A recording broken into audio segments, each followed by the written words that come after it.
श्री गुरु अर्जन देव जी महाराज सुखमनी साहब में कहते हैं, पूरा प्रभे आराध्या पूरा जाका नाम, नानक पूरा पाया पूरे के गुण गाओ।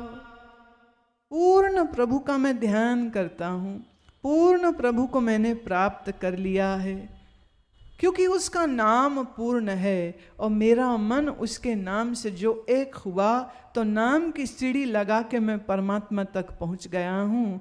और अब तो सिर्फ उसके गुण गाता हूँ, आनंद से जी रहा हूँ। पूरा प्रभ आराध्या, आराधना मैंने पूर्ण की करी।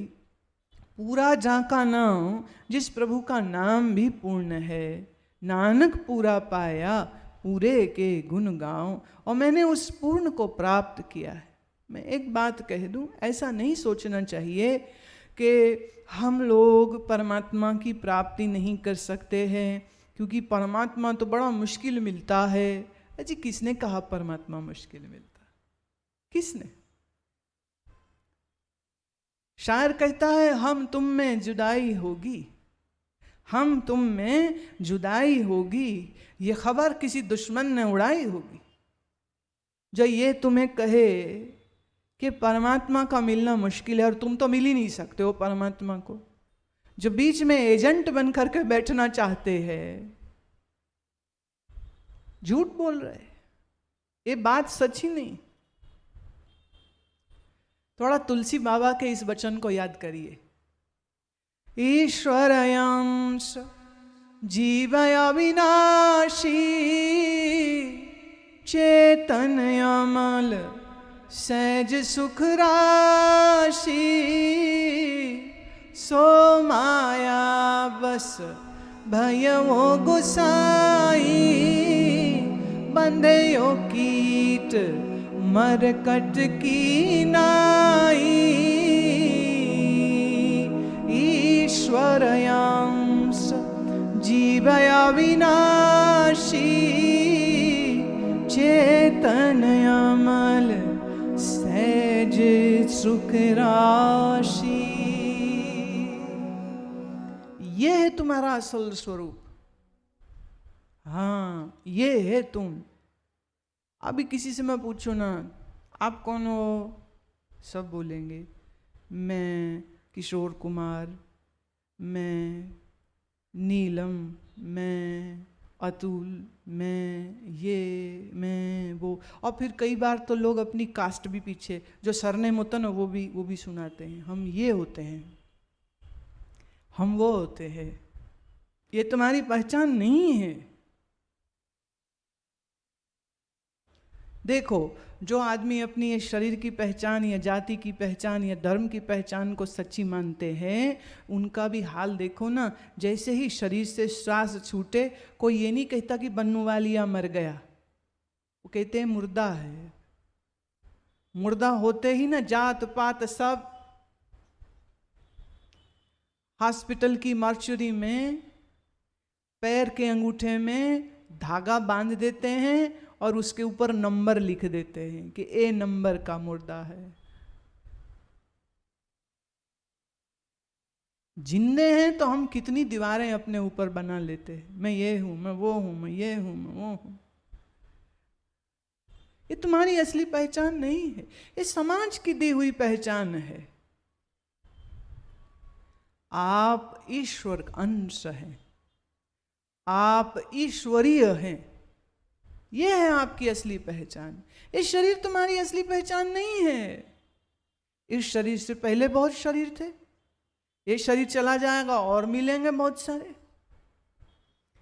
कई सज्जन ऐसी बात सुन के कहते हैं, हाँ जी इसीलिए तो हमने ये सोचा है, ये फैसला किया है कि इस जिंदगी में तो खूब भोग विलास करेंगे, अगले जन्म में ढूंढ लेंगे भगवान को, दुनिया का मजा मानेंगे अब। और रही बात भगवान की, तो जन्म तो बहुत सारे होने हैं, तो नो प्रॉब्लम, इस जन्म में तो हम संसार की ऐश आयाशी करेंगे। करो भाई, मूर्खता का तो कोई अंत नहीं होता, और अज्ञान मनुष्य को मूढ़ बना ही देता है, इसमें कोई हैरानी की बात नहीं है। भाई ये तो बड़ी बड़ी कृपा हो, बड़ा बड़ा सौभाग्य हो। बोले किसकी कृपा? बोले दो ही कृपा है, या तो ईश्वर की कृपा हो या तो संत की कृपा हो। बोले तो ये दो हो गई। बोले नहीं, दो नहीं है, 2 in 1 है। वो कैसे? बोले जहाँ ईश्वर की कृपा होगी तो ही तो संत मिलेंगे ना, तो कृपा एक ही है, ये दो नहीं है। बोले इसमें कृपा कैसे हुई? बोले कृपा ऐसे हुई, जब संत मिलेंगे तो संत कुछ कहेंगे। जब वो कहेंगे तो क्या कहेंगे? वो ये कहेंगे कि ये शरीर तू नहीं है, ये दिख रहा संसार सच नहीं है, यह तो मिथ्या है, ये तो झूठ है, और तू देह इंद्रिय मन बुद्धि से अलग आत्म स्वरूप है। जब ऐसी बात समझ में आ गई तो दुनिया की सारी दौड़ उसकी खत्म हो जाएगी। जब दुनिया की दौड़ खत्म हो गई तो शायर कहता है, जो मेरे दिल को करार आया, जो मेरे दिल को करार आया, तो यूं लगा कि जमाने को करार आया। हम ही नहीं ठहरेंगे, हमारे लिए तो सारी दुनिया ही ठहर जाएगी। जब शरीर मेरी पहचान नहीं है, शरीर से भिन्नता हमको अनुभव में आने लग जाएगी, तो शरीर की पकड़ नहीं रहेगी।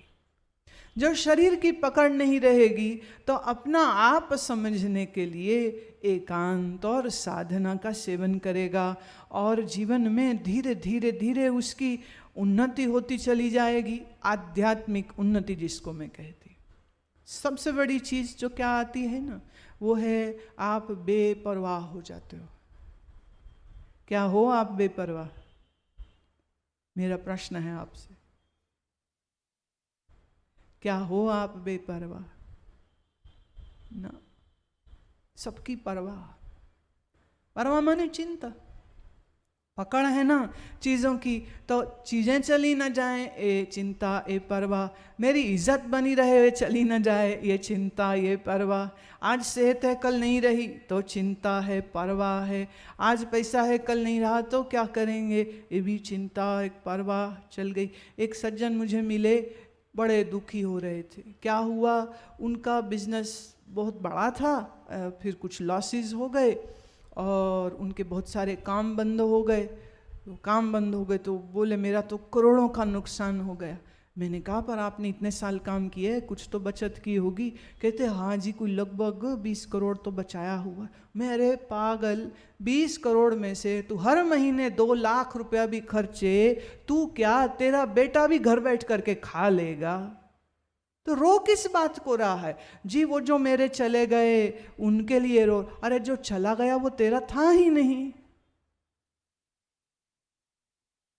मनुष्य चिंताओं को पालता है। संसार सच है, ये बना रहे, ये बना रहे, ये बना रहे, ये बना रहे, और मरो चिंता में, और क्या करोगे?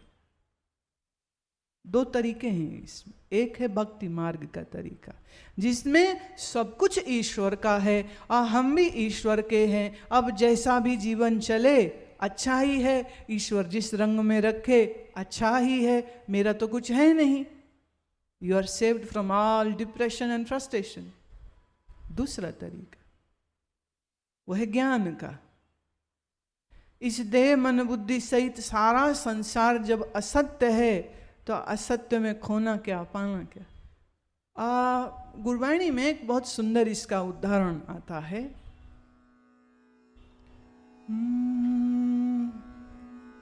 नरपत एक सिंहासन सोया, सपने भया भिखारी,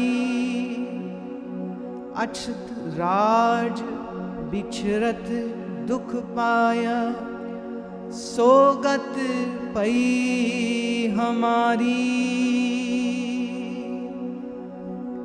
अक्षत राज बिछरत दुख पाया, सोगत पई हमारी। पंक्ति का अर्थ यह है कि रात सपने में एक नरपत माने राजा, एक राजा अपने सोने के सिंहासन पर बैठे हुए सो गया और सपने में देखता है कि वो गरीब हो गया है और दर दर भटक रहा है, जितना उसका राजपाट है वो सब चला गया है और वो एकदम फकीर हो गया, एकदम गरीब हो गया। बोले जो हालत उसकी हो रही है ना, वही हालत हम लोगों की है। वो सो गया सोने के सिंहासन पर बैठ के और खुद को भिखारी समझता है। ऐसे ही आप अज्ञान की, अविद्या की नींद में सोए हुए हो और अपने आप को मनुष्य मानते हो कि मैं मनुष्य हूं, मैं इसका बेटा हूं, मैं उसकी बेटी हूं, ये मेरे बच्चे हैं, ये मेरा घर है। अरे सपना देख रहे हो तुम। सो गत पई हमारी, वही हालत हम लोगों की हो रखी। जैसे वो राजा सपने में सब कुछ गंवा लेता है, ऐसे ही आप भी तो राजा ही तो हो, लेकिन आप अपने आप को भूल गए हो और अपने आप को एक साधारण औरत या पुरुष या बच्चा या बुढ़ा या जवान समझते हो और दुखी होते हो। ये नहीं है, वो नहीं है, ये नहीं है, वो नहीं, करते रहते सारा समय। पर यही यथार्थ नहीं है, ये सच नहीं। दूसरों के लिए दीवाने हुए फिरते हो सारा समय, कभी बच्चों का राग अलापते हो, कभी किसी और का राग अलापते रहते हो। शायर कहता है वो क्या करेगा किसी और का शैदा होकर, शैदा माने पागल होकर। वो क्या करेगा किसी और का शैदा होकर, जो अपने को ना समझा अपना होकर। तुम अपने आप को ही अगर नहीं समझे तो तुम दूसरों को कैसे समझोगे। अभी कुछ देर पहले एक लड़की से मेरी बातचीत हो रही थी, तो बड़ी शिकायत कर रही थी कि मेरा पति मुझे समझता नहीं, डजंट अंडरस्टैंड मी, मेरा पति मुझे समझता नहीं। ये डायलॉग ऐसा है, मैंने कितने लोगों से सुना, सब कहते रहते, सब यही बोलते।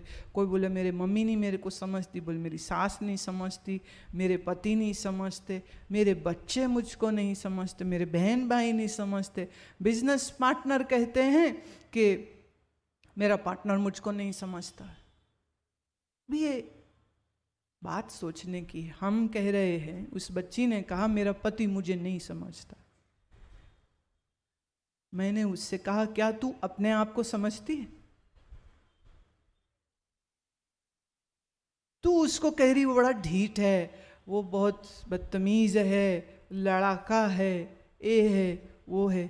भाई थोड़ा कुछ अपने ऊपर भी गौर करना चाहिए, आप कैसे हैं?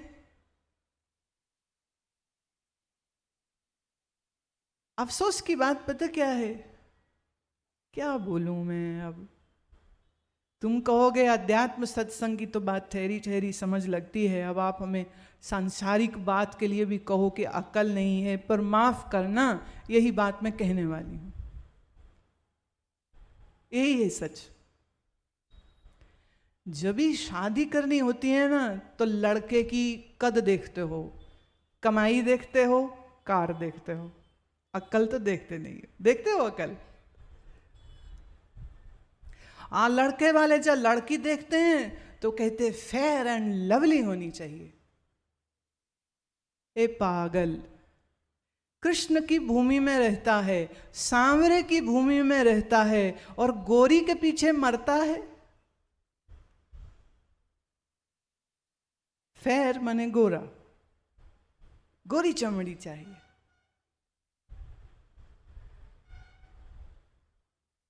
ऐसा तो सोचना ही बड़ा अजीब है कि गोरी चमड़ी को क्या करोगे?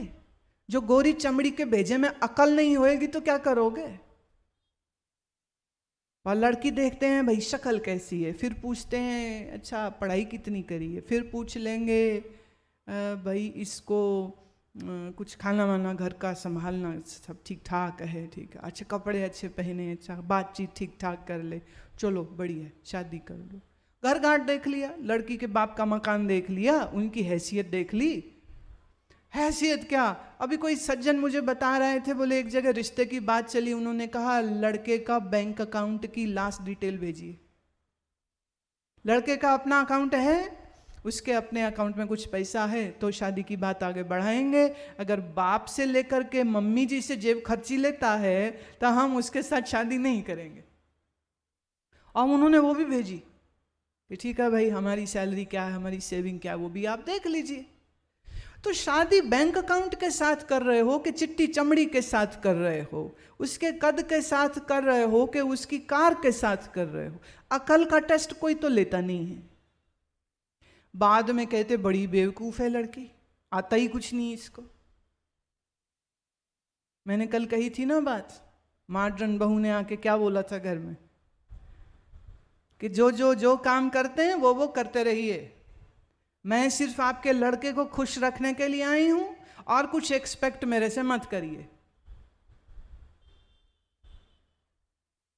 लेकिन विवाह करते समय पर स्वभाव नहीं देखते, अकल नहीं देखते।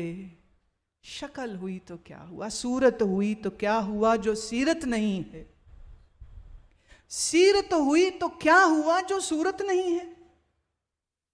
तुम सीरत नहीं देखते, कैरेक्टर नहीं देखते, अक्ल नहीं देखते, सिर्फ शक्ल। और अगर कहीं तुम अक्ल देखने लग जाओ तो सच जानना, सिवाय ईश्वर के दुनिया में ना तो कोई परफेक्ट है ना हो सकता। अब जो मिलेंगे इम्परफेक्ट, इसलिए क्योंकि तुम भी हो इम्परफेक्ट। इम्परफेक्ट मतलब कुछ कमी तुम में, कुछ कमी उसमें। अब तो दो कमी वालों की जब शादी होवे तो दोनों को एक दूसरे को कॉम्प्रोमाइज करना ही पड़ता है। दोस्त बैठे थे, सबकी एक एक दो दो साल पहले शादी हुई थी। सब आपस में कह रहे थे कैसी चल रही मैरिड लाइफ तुम्हारी। एक बोले बड़ा दिक्कत है, रोज झगड़ा होता रहता है। एक बोले मेरी सास बड़ा दखल देती है, मेरी बीवी तो बस माँ की सुनती है। सब अपना अपना रोना रो रहे थे। एक बड़ा चुपचाप बैठा हुआ, बोले तेरे कोई दिक्कत नहीं? बोले ना। बोले ऐसा कैसे? कह रहा देखो हम बहुत मिल बांट के घर चलाते, मैं खाना बना देता हूं वो खा लेती, मैं कपड़े धो लेता हूं वो पहन लेती, मैं पैसे कमा के उसके हाथ में रख देता हूं वो खर्च कर लेती, और हफ्ते में 2 बार तो हम डिनर करने बाहर जाते ही जाते हैं। मैं मंगलवार जाता हूं वो शनिवार जाती। एकदम फर्स्ट क्लास सेटिंग चल रही।